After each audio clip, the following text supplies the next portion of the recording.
Hi, and welcome back to 10 Kids, 2 Docs, Parenting Insights from Pediatrician Moms.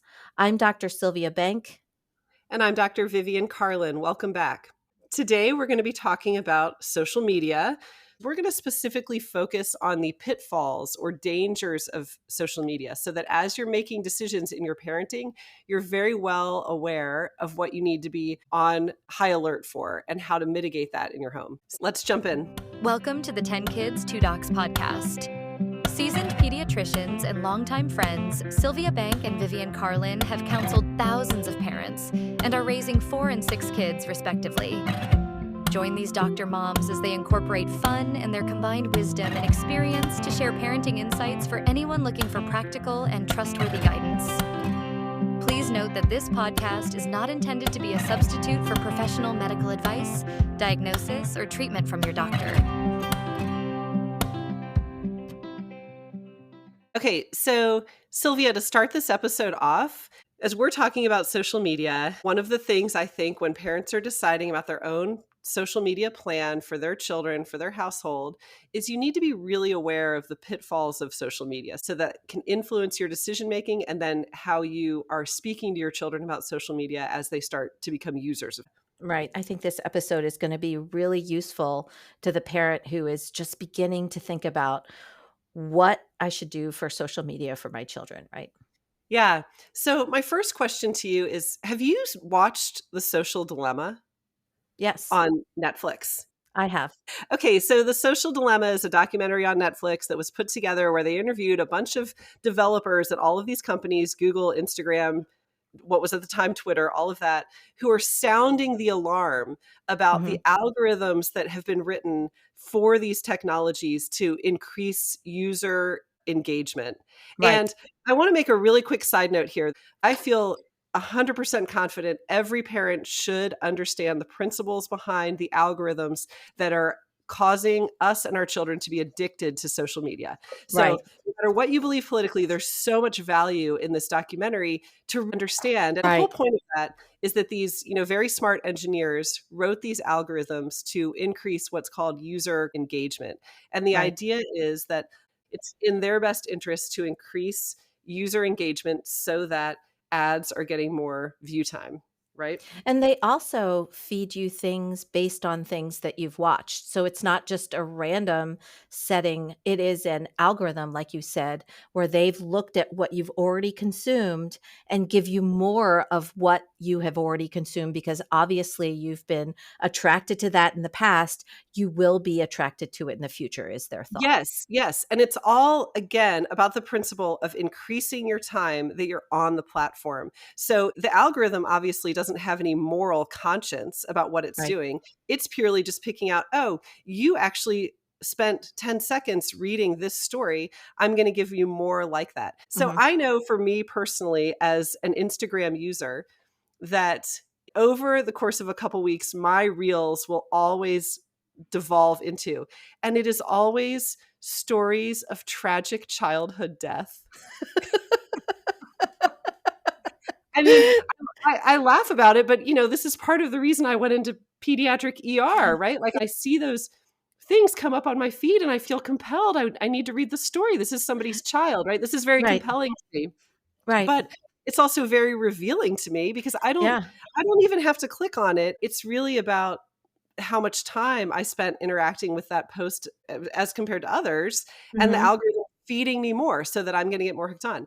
And Mm. it's such an example of the algorithm is just doing its job. It just Right. wants to increase your time. And what's really powerful about it is that the algorithm is individualized, Yeah. right? It's not like population based. It is individually trying to hook us to spend more time. So I feel like this brings up 2 points that I think are big pitfalls with social media that we need to be addressing with our children. And the number one is emotional toll, which Yeah. comes up not only with what you're engaging with as far as reels, but also how you're interacting with friends. And if that's creating negative emotions in you, like fear of missing out or not getting enough likes or whatever. And then the second being the amount of time that's being spent on these platforms because it's highly, highly addictive. The algorithm's written to be highly, highly addictive so that you'll stay Yeah. on. I feel like in viewing The Social Dilemma, the documentary also highlights how this can be dangerous for children, where if you start getting in a mindset like you're thinking about of movement, if you start down a particular narrative, a stance, the algorithm starts feeding you more and more with Mhm. regards to that belief. And the social media documentary highlights this in one of their narratives, where you can wind up becoming more and more engrossed in more extreme belief systems through what's fed to you on obviously a non biased computer algorithm. And it can actually affect what they believe to be true. So Sure. I feel like this is another huge danger of that type of algorithm when you're young, when you're a teenager, right? Yeah, so actually, in a follow-up to that, one of the engineers who's interviewed in that documentary wrote a book called 10 Arguments for Deleting Your Social Media Accounts Right Now. And again, all of these things, there's going to be some issues that are politicized, and I don't care what you believe about those. I think the principles in here of the addictive, emotional toll qualities of social media are super important for every user, but particularly every parent to know. And one of Mhm. the things in here that I just think is so right on and so important for us to know is in human psyche, negative emotions actually create more engagement more quickly than positive emotions. So I'm Hmm. going to read you a quote from the book. It says, "The prime directive to be engaging reinforces itself, and no one even notices that negative emotions are being amplified more than positive ones. The result is an unnatural global amplification of the quote unquote easy emotions, which happen to be negative." So, in what you're describing, right, if I can incite you to anger or to like injustice or Right. outrage on some particular topic, that's going to engage you longer and more frequently. And so the algorithm is naturally going to continue to feed you that. In my Interesting. example, if I can engage you in sorrow, in Mhm. tragedy, sorrow, that engages me longer. And so the algorithm feeds me more and more of that. Interesting. In our teens and adolescents, it could be anxiety. If I Mm. can engage you that your skin is not good enough and I'm provoking that anxiety in you, then it's going to feed that to you more and more and more. And I That's so think that interesting. many people can give examples where if they really look critically at it, they realize that it's that negative emotion that's feeding them. Right, right. So I think that's very eye-opening for me as a parent. Yes. So I think with all of these social media platforms, there's this element of what it's feeding you. And that's probably most common in Instagram Reels, TikTok for sure, even on Snapchat, even on just a regular Instagram feed, though, you can start being fed different content based on your engagement and being aware of that and having discussions with our children around what does it show on yours? Like what are your ads? Yeah, mhm. So maybe we should go now transition to talking about the beginning of puberty and middle school, early high school, that period of time in adolescence when they are developing their self-identity. Mhm. They're comparing themselves to their peers. They're seeing how they're different or similar to their peers, and they're establishing their self esteem and their self identity. And this is the same time where social media is beginning to possibly play a role in their lives. Let's talk about that a little bit and how social media can shape and affect that.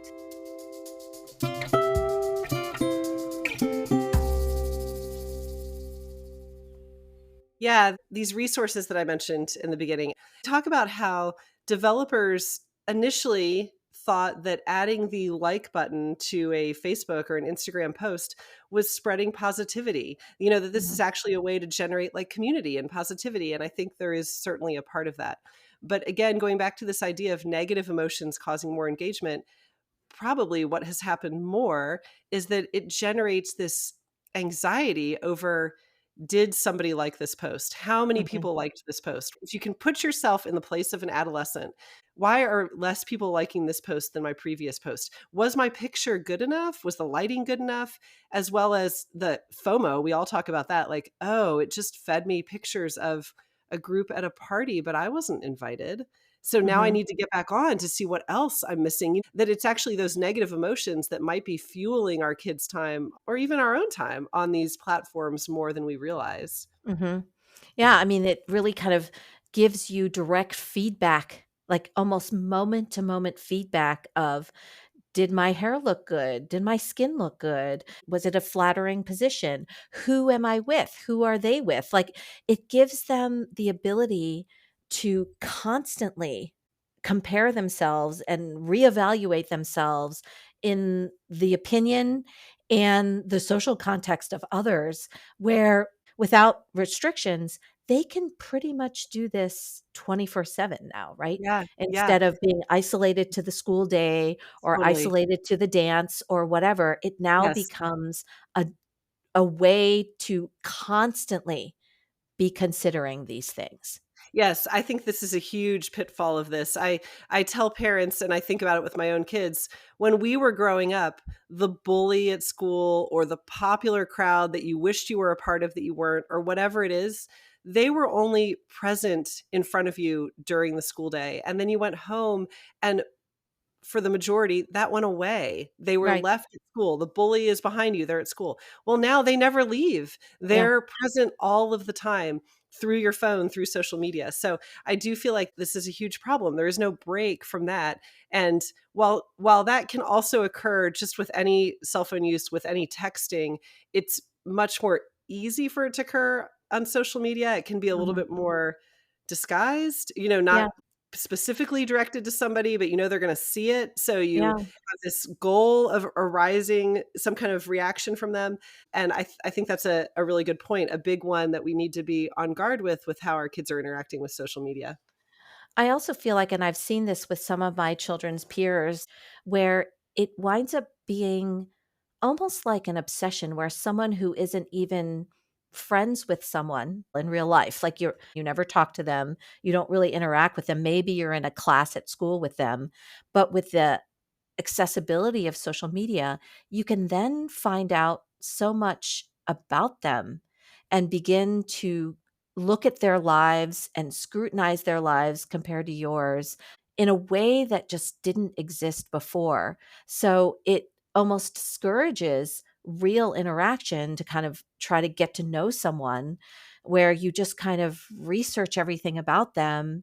You feel like you know them, but then you don't really know them. I think gives kids a platform of beginning to make a social connection in a non-real way. Right, right, it creates a false sense of social connectedness that can inhibit interpersonal connectedness. Yeah, I think all of this brings up a point that you mentioned before we open the doors to social media. I do think it's important to try to establish that your child's self-worth is rooted in other things. yeah, And for most kids, that is going to be past middle school age. Like right. they need to be that whole age of self-exploration and who they are and identity forming and looking so much to peers' feedback to form their self-worth. We certainly don't want to put a magnifier on that, which is what social media will do times 1,000 or more. Right.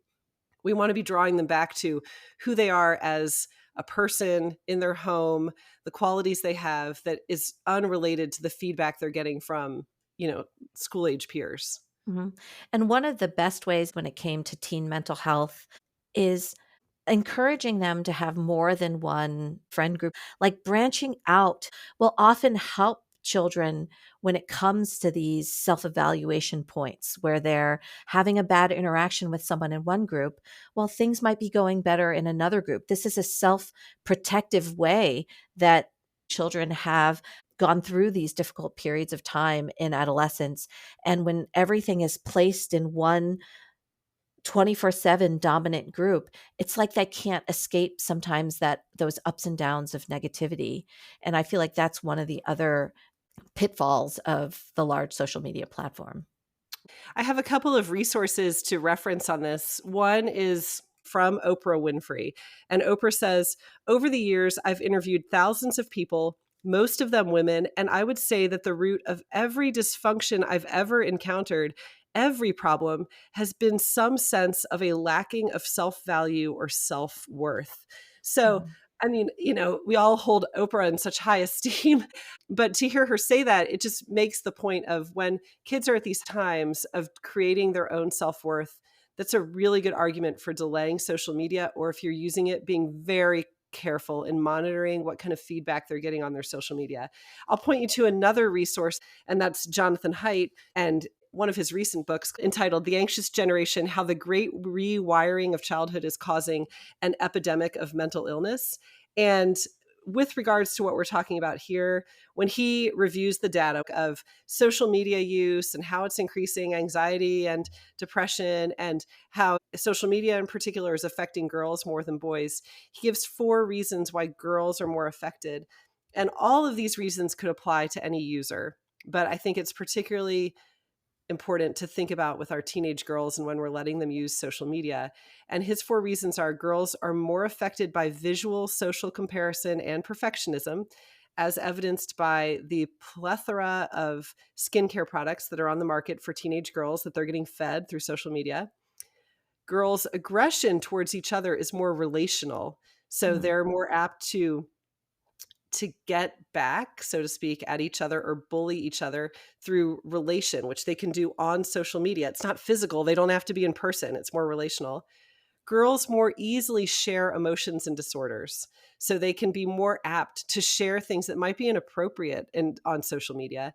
And girls are more subject to predation and harassment. We need to recognize, too, that these are pitfalls of social media use and that we're watching that. And certainly not only in having seen a child who is fairly grounded in their self-worth before they get on social media, but mhm, also has demonstrated good enough judgment and a mhm. willingness to communicate with me where I'm not overly worried that they're going to fall victim to Yeah. some type of predator or bot or something false out there that is engaging with them in an inappropriate way. I mean, when I think about this list that you just mentioned, for my parenting and my daughters, it sparks a little bit of a mama bear in me here, where Mm, I want my daughters to be better than that, right? Like, I want my daughters to be resistant to yes, that.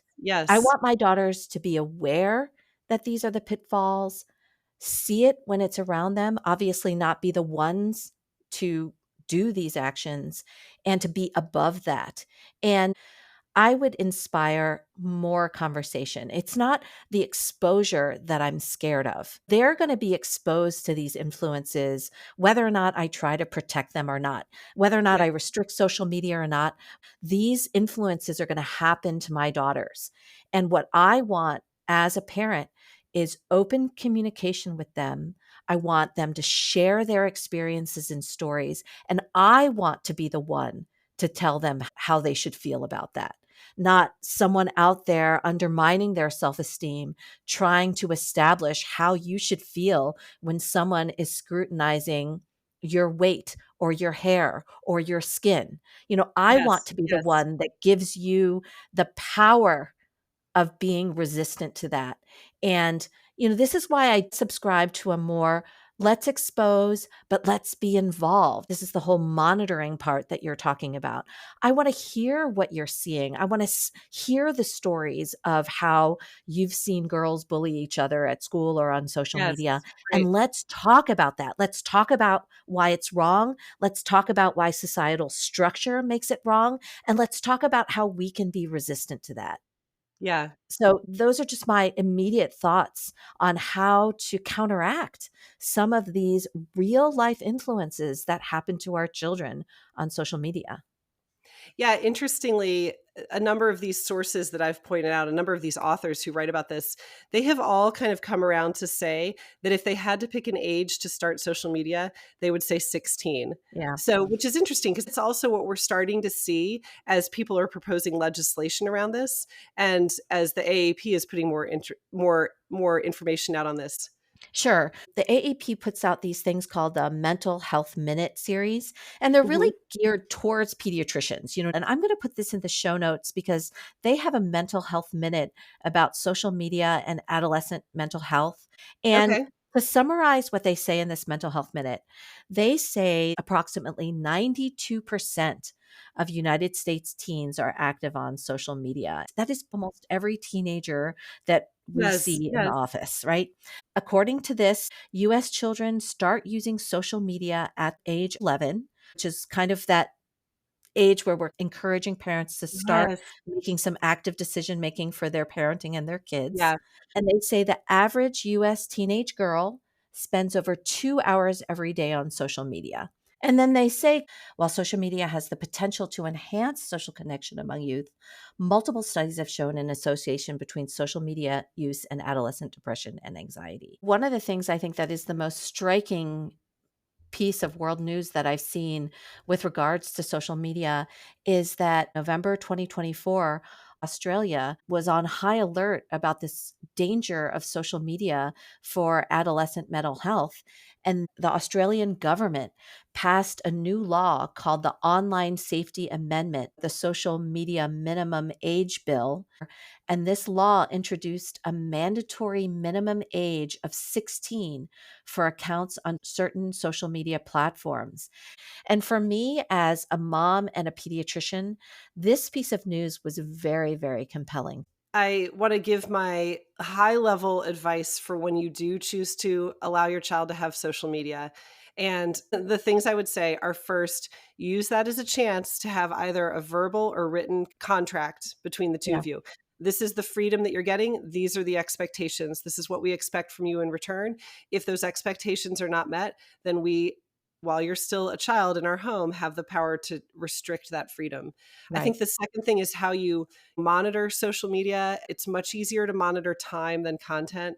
So I Mhm, am an advocate for using those parental controls where you can set time limits. You can be on this social media application for this long per day, but also mhm. recognize you better also be limiting the internet browser because they Yeah, will just hop on the internet as well. And then regularly discussing it. And I yes. think if I could only ask my child one thing about the content they're receiving, I would say, when you look back on your social media use after you put down your phone, take a check to your emotions. How are you feeling? Is it making you feel positive or uplifted, or is it making you feel depressed or anxious? Yeah, I'm glad that we're having this discussion. We don't have all the right answers, right? To just begin to start thinking critically about what we may be doing. Again, I'll say it again. I think 95% of the battle is having a parent who is making thoughtful decisions about how their child is using this technology. We will put a link in the show notes to all of the resources that we mentioned, some of which will appeal to some listeners and some of which will appeal to others. Yes. So use these resources as you see fit. And hopefully, you and your family can come up with a reasonable family media plan that helps launch our children into the social media world in a healthy, a productive way. Sounds good. This is 10 Kids, 2 Docs. I'm Dr. Vivian Carlin. And I'm Dr. Sylvia Bank. We'll see you next time. See you next time. Thank you for listening to 10 Kids 2 Docs, hosted and created by Sylvia Bank and Vivian Carlin. If you enjoyed this episode, please subscribe and recommend our podcast to other listeners. Visit our website at 10kids2docs.com, where you can find links to social media and leave comments or suggestions. Back next week with more topics in parenting.